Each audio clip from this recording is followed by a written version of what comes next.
didn't even have my mic on. Did you guys even hear me? Or was I was just rambling for an hour of nothing? Or for a minute of nothing?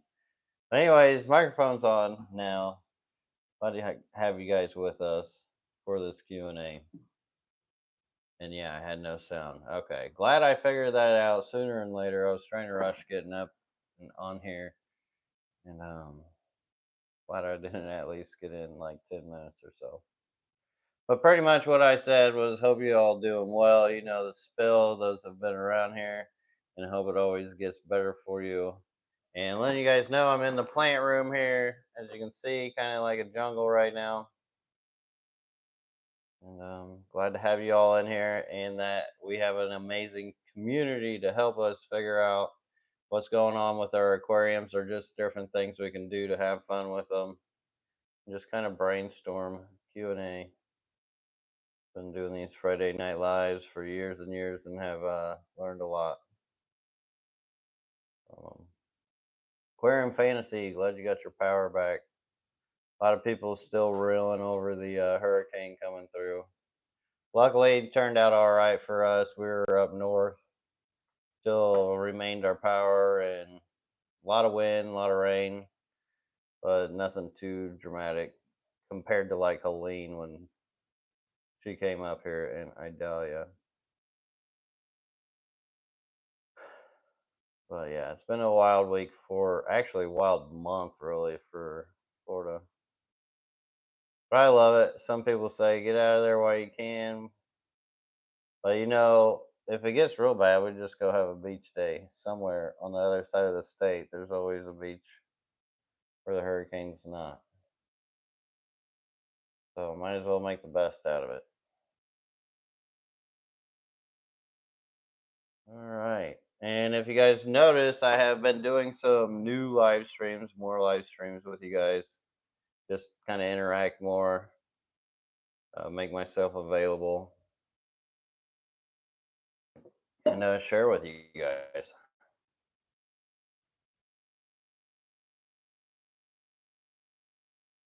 And if you got questions, it always helps to put a question mark behind it. If not, I guess I'm just gonna ramble on about stuff. I don't really know what to ramble on about because I'm not really a small talker. Usually focused doing my fish room stuff. But did get one of the things I was dreading to do in my fish room for quite some time now was changing out this overflow for these new tanks I put in. And I did not want to cut into that, and I finally just did it. Got that all done today, so I'm super happy about that. Because one step closer to get my fish room to how I really want it, getting it put together. Because there's still a lot of work to do in there.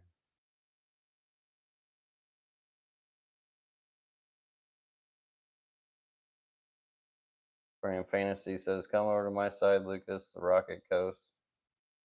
We did go to Daytona on the last one for Helene, and I did go give a talk at the Space Coast.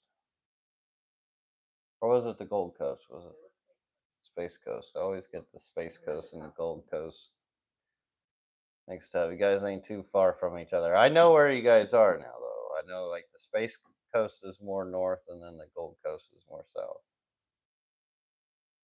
Gold Coast is a bit of a drive for me. Matter of fact, they were asking to do a talk. Still haven't responded yet because I don't know. It's kind of a long haul to drive. Chi-Town Pat says LRB that, and I don't know what I'm gonna do with my time yet. LRB says, how many would you find in your tanks? Have you considered doing a small dragonfly breeding greenhouse or other types of insects? Nah, I don't really have any desire to do anything like that, just for the pure fact that I don't have time to do anything like that. And with the dragonflies, I did actually get to watch them transform quite a bit this year because there was quite a few nymphs I've had to deal with in my tubs, and I have seen them actually go from the nymph all the way to a dragonfly to where they actually hatched out. Just pretty wild. Which actually, in that video, that short I released today, I wouldn't be surprised if that was actually just the skin or casing from them evolving.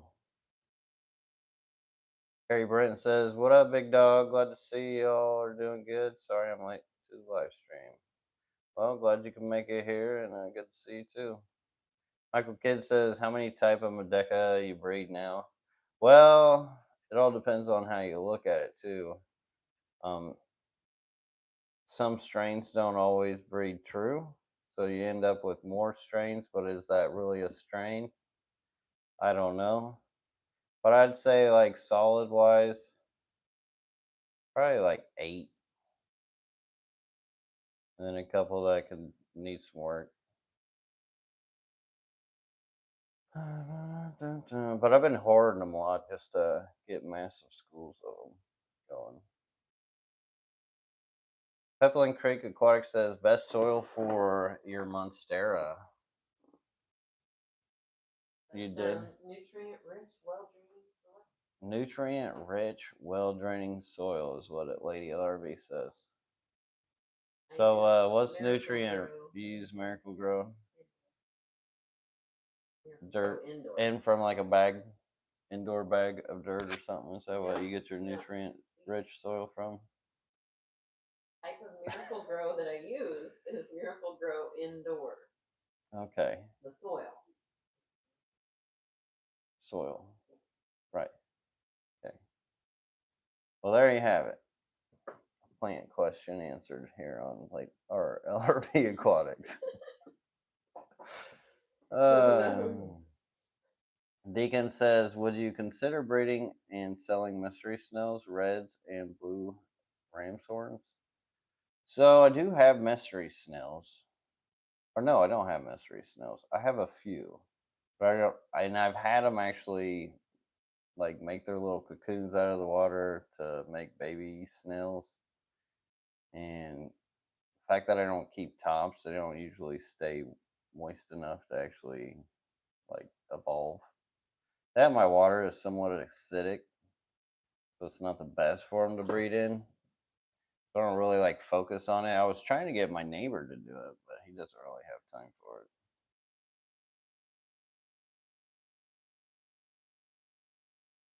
That's hard to like. I would get those snails too, and then they just end up mix them with other snails as far as the red and the blue ram's horns. I've got some tanks that kind of have that blue ram's horns to it.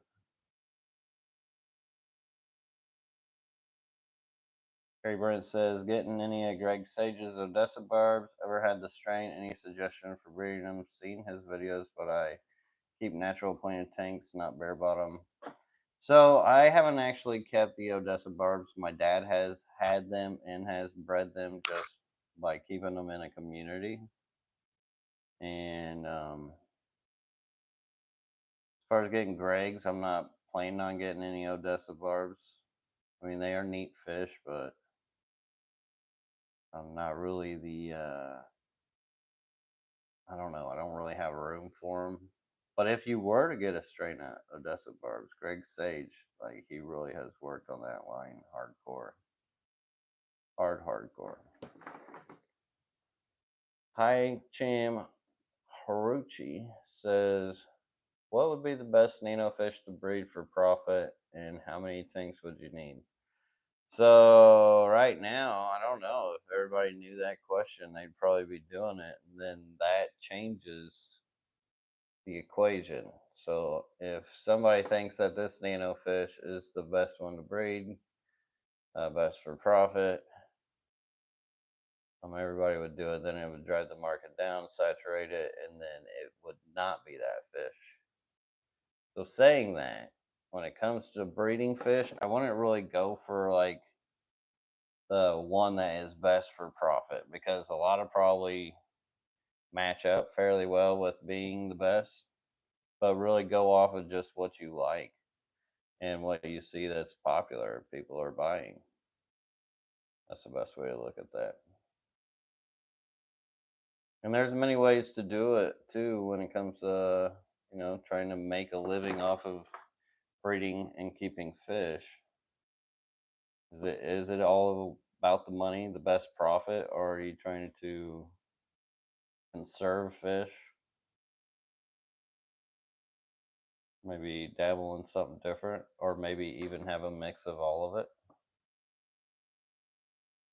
Efren 422 tips on breeding Corys. Hello, LRB. So the best tip out there always is the one mentioned where you drain down like 50% of the water, 60%, and then add a cold water change, which can be hard to do in the summer now that it's getting cooler.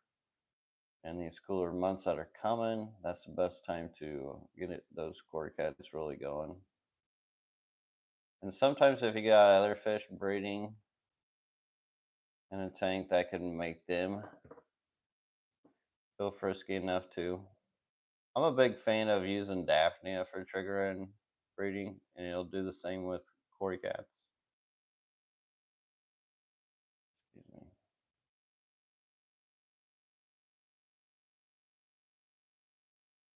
Scroll, scroll. Oh, nice, Gary. You're gonna get some of them.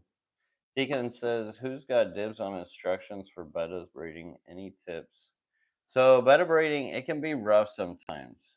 It can definitely be rewarding, but at the same time, it can be really rough. And I actually went down that rabbit hole for a while, trying to breed all kinds of crazy bettas. But they can be really brutal to each other. So if you're not really watching your males and females, they can beat each other up, and their mating isn't always the nicest. But for the most part, you want to keep them in shallow water, softer water, warmer water. And if it's up higher, like in the 80s, I mean, I bred them in the 70s, mid 70s, but low 80s is better temperature for them when it comes to breeding out. And having a catappa leaf in their tank, that can help. And you want the male to bubble nest, but you want him to be able to see the female. And usually, after he gets the bubble nest going, you'll release the female. The trick to that sometimes can be trying not to tear up the actual bubble nest when adding the female, or you can get wild with it and then just kind of try to keep them to do it naturally. And I've actually, my wild bettas, I had luck with breeding them more naturally. The fancy bettas I've never actually tried because I haven't had any fancy bettas to really breed like a male and female. To actually try to breed now that I keep in my aquariums a different way. Oh, yeah. Friday, woo woo. I'm glad it's Friday. I'm so ready for the weekend. Not that it really matters for me. It never stops, but I'm kind of ready for it. Unfortunately, Lady LRB will be working, and it takes it out for us. Yeah. As far as like, can't really do nothing. Or it's just nice to have you have your time. You be floating around a little more. It'd be nice to have a little more money so we can have a little more fun. Yeah, that's true. Because, hey, you gotta have some fun in this life. All right, I am at the bottom of the chat, so if you got a question, that's where I'm at. And if they don't flow in, then I'm outie. Deacon says, "Do you eat catfish?" Not really. It's too gamey. And there's a lot of other fishes to eat. That I don't really eat much for catfish. I have, like, especially growing up. Shoot, that was a popular thing to eat. Janice Lumberg, good to see you around as always. Says, "Hi Lucas and Lady LRB, wash the breeding weave basket. Nice weaving job. LOL. I'm glad to hear you guys are safe and sound." Well, thank you, Janice. And yeah, I've actually got to make one more of those baskets. which was on my to-dos today, but still haven't got to it. And then I think I was going to make um, some baskets for one tub and have them like all black, and then another tub and have them all green, and just see which ones worked out well. Now I think I'll just have a couple of the black ones in one tub and a couple of the green ones. And then that way I can just move the fish over after a little while. No. Because if I go ahead and put fish in all the tubs, I won't have nowhere to move the fish later to actually see if babies are actually hatching or even around. Because sometimes it'll look like there's nothing in those tubs or tanks that you're breeding in. And then you remove parents, and all of a sudden, next thing you know, they come out of the algae. Hi Cham Haruchai says, or Haruchi says, you're awesome, LRB. Are snails to be avoided in breeding tanks? You know, I have a lot of breeding tanks with snails, and I think that the tanks would do better if they didn't have as many snails. So if there's just a few, it's not so bad, but they could predate on some of them. Snails, if they just get the taste of anything, they'll go after it. And thank you, Hi Cham, for the kind words. Cosman says, does anyone know if the Garden of Eden folks are okay after the hurricane? Couldn't find any info. You know what? I haven't heard from them. I can imagine they were fine. Shelby wasn't worried with the last one. She says they Have you heard from them? Not like this. Huh. I believe Jeff said we're all as Oh, well. okay. Jeff said there. Well, that's good. I'm sure they don't have power, but they were well north of where it made land. Yeah. Lake Missoula Aquatics says, how is Lake LRB is above the high water mark?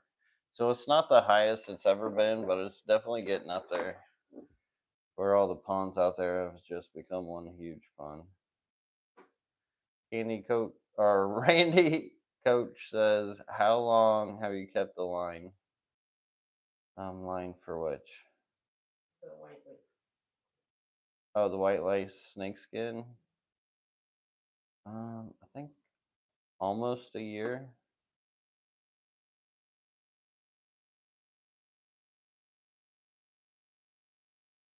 Janice Slumberg says, thank you, Lady LRB. Wesley got so big. Haven't seen him. How old is he now? He is 9. Still about to be 10 here in a few months.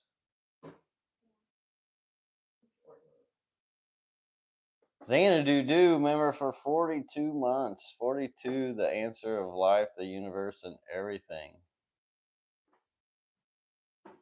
Xanadu, you've been absolutely amazing throughout the years. I appreciate you. And it's a wild universe, that's for sure. Life is pretty crazy. It is. I guess it keeps you on your toes, gives you stuff to live for. Like the wildest show ever. Today's been one of those days for me. Yeah, for sure. Let's look out in nature. All right, I am at the bottom of the chat. That's where I'm at. Just hanging out, waiting for them questions. Hydro Cooled Carrot keeping it going says, LRB, would you have any advice for someone who has fish to sell but has been turned down by the only local fish stores, sell to a wholesaler, or focus on online sales, something else? Tell you what, after you do your own online sales, just set up your website and get your own thing going. That really opens the most doors for you and can help you a lot more than the rest.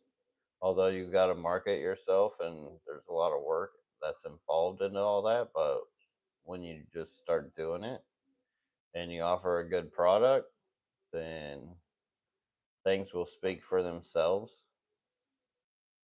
And as far as if you want to just get rid of it to a wholesaler or something and you just want to load it off, that's also your choice. You can do either or. It really depends on what you want to do with your time. So think about it that way. Like, do you want that easy offload with the wholesalers, or would you rather learn how to ship and um, market yourself and all that kind of stuff? And maybe figure out why the local fish stores turned you down. You have a reason, like too high price, can't meet at the, or just not the right fish.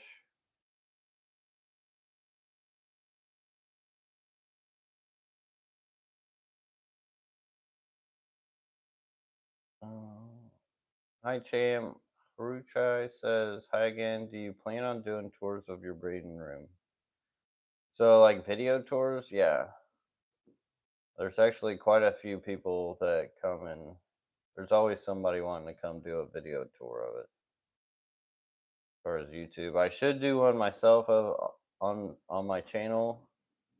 About due for that. Same with the plant room, everything that's been going on around here. But there's just been a lot to do that I just haven't focused on it.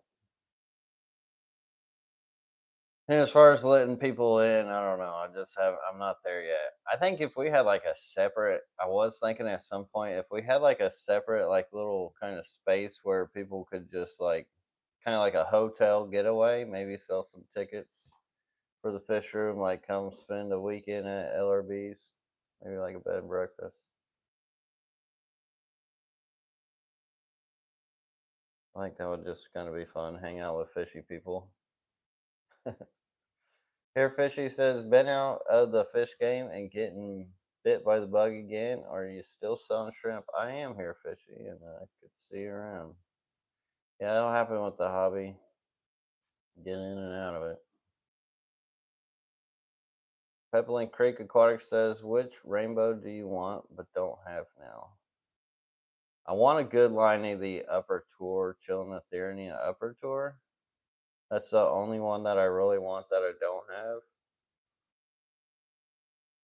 have. I'd have to see pictures of them. Honestly, I'd probably just get them anyways.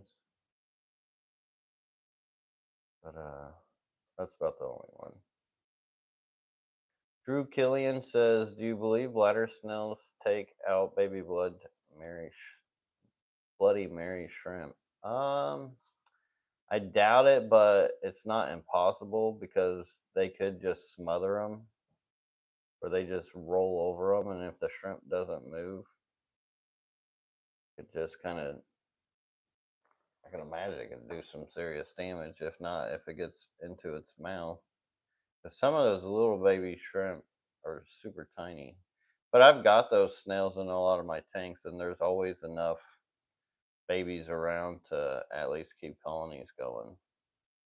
So it's not like a real big issue to where they're going to eat all your shrimp, baby shrimp. Like accidents may happen, but I don't think they hunt them down. Adam Worley says, how does oxygen work in a tank with no filter? I did a breeding setup for some tetras and they are gasping at the surface. Till I put in an air stone, what would you do in that situation? So in that situation, what could be happening is there's may not be enough beneficial bacteria within the system. I think that plays a lot of role of it. I have seen that with some fish if they're not used to the no filter thing. I haven't seen it in a long time. This was back at the old house years ago. That if they were used to a filter or being in a high stock tank, then you would want to watch your fish to make sure that they weren't gasping. I don't know how many tetras you have or what kind of water you're using. But for some reason now, I don't know. I can do it all over my fish room. I can move fish all over. I've got cardinal tetras, green neon tetras. I've got some of these other rare tetras. I don't have any issues with them. And as far as the oxygen works, how it works, to be honest, I don't really know because the more I do, the more confusing it gets. Because even like you would think with these shrimp tanks that are just loaded with guppy grass, now, okay, maybe they would produce a lot of oxygen during the day, but you don't see a whole lot anyways.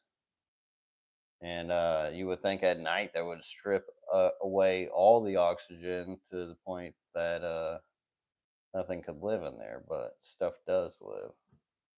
So I don't know. I think there's a lot of variables still within this that we don't quite understand. A lot more of it really needs to be researched, but I'm not like serious scientist that's like gonna break down and do all that work for that because that's not really my job. And I'm not gonna make it my job because that's not what I want to do. King of DIY, what's up, my guy? Says do quarterly meetups every 3 months. Charge 20 or so to come. Tours run exclusive. Sells barbecue. I'd come. Yeah, that sounds like a lot. The setup, we'd have to. I feel like we'd have to have a better space to cater to some of that. Couldn't imagine all the people trying to smash into the fish room with my weights, and then just me personally, I'll be watching like a hawk, like a hovering parent when it comes to my fish room sometimes. Like you could relate, like your fish room's your baby. Sounds like a good time though. Jupiter one says LRB with the approximate 20 million plus newcomers that we've welcomed over the last 3 years. Have you seen a noticeable increase in business? No, not at all. Not at all. But funny question. Um, JP Jeffrey says I have hundreds of little platy fry in an outdoor tub. I moved into a 64-degree garage. Should I use a heater to speed up growth? Thanks, Lucas. Yeah, I definitely would. And 64 is kind of on a cooler side for platies. Platies don't like the cold for a whole long time. Like you get away with it for a while, but that heat will always help grow fish. Period. Same with water changes. Rainy Coach says, "What's your best advice on keeping guppies?"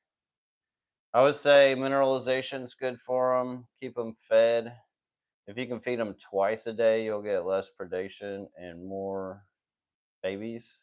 So feed them in the morning, feed them a little bit at night. Don't like overdo it, but just feeding them twice a day can help your numbers. Same with water changes. And if you want to have better numbers even more down the road after they have the babies, then separate your fry and your pairs. It's always good to leave some though of your fry within the pairs because then they can start working on their colony as well. Don't take all the babies. And that will help them feel safer about breeding next time and be like, all right, we want to add more to the colony so they'll pop out more. Terry LaPierre says, LRB, how do you stop male guppies from being biting the colorful scales off their rivals' heads? Well, feeding more to stop the behavior. I can imagine feeding twice a day will help break down some of that aggression. I guess I don't pay attention enough, but I don't really see that really happening online. I don't know which guppies you got, but they sound kind of angry. Usually the males are always chasing the females, or vice versa. I don't see a whole lot of fighting with them. All right, we were at the bottom of the chat. And I think I'm actually going to cut this live stream short this Friday because, I mean, it ain't really popping that much, anyways. And I've done many lives here, and who knows, maybe I'll pop in this weekend and do another live. So, got questions? You're always free to fill them into the comments, and then I will get to them when I can. If not, maybe catch me some other time. So I appreciate you guys all hanging out. Until next time, everybody, peace. Have a great one. Dun dun dun dun dun dun dun dun dun dun dun.